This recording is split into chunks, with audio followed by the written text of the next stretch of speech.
નમસ્તે મિત્રો, Dinesh Vaghela live YouTube ચેનલમાં હું તમારું દિલથી સ્વાગત કરું છું। ભૂતકાળમાં એક રાજા પોડાશી રાજ્યનું રાજપાટ હડપવા માંગતો હતો। તેના માટે શત્રુ રાજ્યોએ રાજાના બીજા શત્રુઓની સાથે હાથ મિલાવ્યો અને આક્રમણ કરવા માટે સેના બોલાવી। બધા શત્રુઓ એક સાથે આવી ગયા હતા। તેના કારણે તેમની સેના ઘણી મોટી થઈ ગઈ હતી। જ્યારે આ વાત રાજાને ખબર પડી તો તે ગભરાઈ ગયો। રાજા તરત જ પોતાના સેનાપતિની પાસે પહોંચ્યો। સેનાપતિ પણ ગભરાઈ ગયો હતો। સેનાપતિએ જ્યારે શત્રુઓની સેના વિશે સાંભળ્યું તો તેને રાજાને કહ્યું કે હવે આપણી હાર નક્કી છે। શત્રુઓની સંખ્યા ઘણી મોટી છે। આપણી સેના તેનો સામનો નહીં કરી શકે।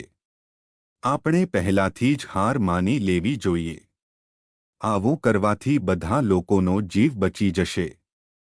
આ વાત સાંભળીને રાજાની ચિંતા વધી ગઈ।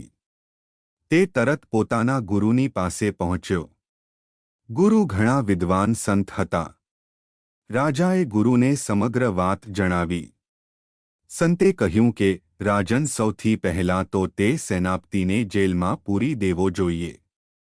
સેનાપતિનું કામ હોય છે સેનાનો ઉત્સાહ વધારવાનો, પરંતુ આ તે સેનાનું મનોબળ કમજોર કહી રહ્યો છે।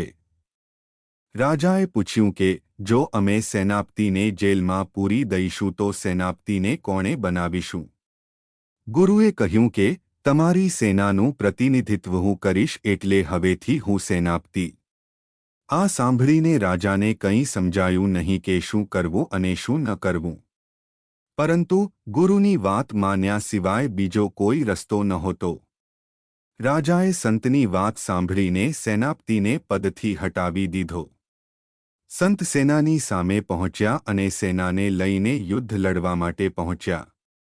રસ્તામાં એક મંદિર આવ્યું તો સંતે કહ્યું કે થોડીવાર અહીં પ્રતીક્ષા કરો, હું ભગવાનને પૂછીને આવું છું કે આપણને આ યુદ્ધમાં જીત મળશે કે નહીં।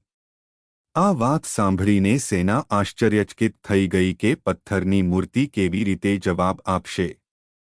પરંતુ સંત વિશે બધા જાણતા હતા કે તેઓ વર્ષોથી પૂજાપાઠ કરી રહ્યા છે, તો શક્ય છે કે ભગવાન સાથે તેમની વાતચીત થતી હશે।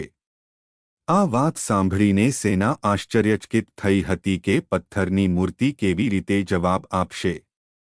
પરંતુ સંત વિશે બધા જાણતા હતા કે આ વર્ષોથી પૂજાપાઠ કરી રહ્યા છો, તો શક્ય છે કે ભગવાન સાથે તેની વાતચીત થતી હશે। થોડીવાર બાદ સંત પાછા આવ્યા અને તેમને સેનાને કહ્યું, ભગવાને કહ્યું છે જો આજ રાત્રે મંદિરમાં રોશની દેખાય તો સમજી જવું કે તમારી સેનાની જીત થશે। તે સમયે સાંજ થવા આવી હતી। સેના રાત થવાની રાહ જોવા લાગી। જ્યારે અંધારું થવા લાગ્યું તો તમામ સૈનિકોએ જોયું કે મંદિરમાં રોશની થઈ રહી છે। આ જોઈને સંપૂર્ણ સેનાનું મનોબળ વધી ગયું અને તમામ લોકો કહેવા લાગ્યા કે ભગવાન પણ આપણી સાથે છે। જીત આપણી જ થશે। બીજા દિવસે મનોબળની સાથે સેના શત્રુઓ પર તૂટી પડી। થોડા જ દિવસોમાં શત્રુઓની સેનાની હાલત ખરાબ થઈ ગઈ। કેટલાક સૈનિકો મેદાન છોડીને ભાગી ગયા અને કેટલાક લોકોએ આત્મસમર્પણ કર્યું। આ રીતે રાજાની સેના યુદ્ધ જીતી ગઈ। યુદ્ધ જીત્યા બાદ સેના પોતાના રાજ્યમાં પાછી ફરી રહી હતી તો રસ્તામાં તેઓ મંદિરમાં પાછા આવ્યા। સેનાપતિએ સૈનિકોને જણાવ્યું કે તે દિવસે મેં અહીં એક દીવો પ્રગટાવ્યો હતો। દિવસ હોવાને કારણે દીવાનો પ્રકાશ નહોતો દેખાતો, પરંતુ અંધારું થતાં દીવાનો પ્રકાશ દેખાવા લાગ્યો તો તમારા બધાનું મનોબળ વધી ગયું। આ મનોબળથી આપણને જીત મળી છે। નૈતિક શીખ: જ્યારે આપણે મુશ્કેલીમાં હોઈએ અને પરિસ્થિતિ સામે હાર માનીને બેઠા હોઈએ ત્યારે મનોબળ અને આત્મવિશ્વાસ જ તેવા સમયે આપણને જીતી શકે છે। આજના યુદ્ધમાં સંયમ અને ધીરજ રાખીને તેમજ સાચા નેતૃત્વ સાથે મોટાથી મોટું જોખમ પણ પાર કરી શકાય છે।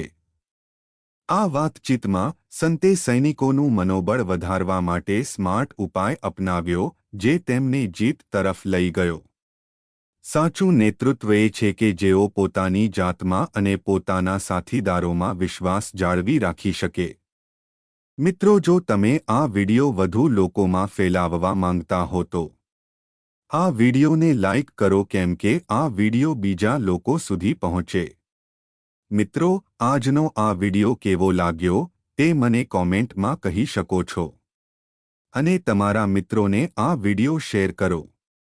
ચેનલને સબસ્ક્રાઇબ કરો. ફરીથી મળીએ નવા ટોપિક સાથે. ધન્યવાદ.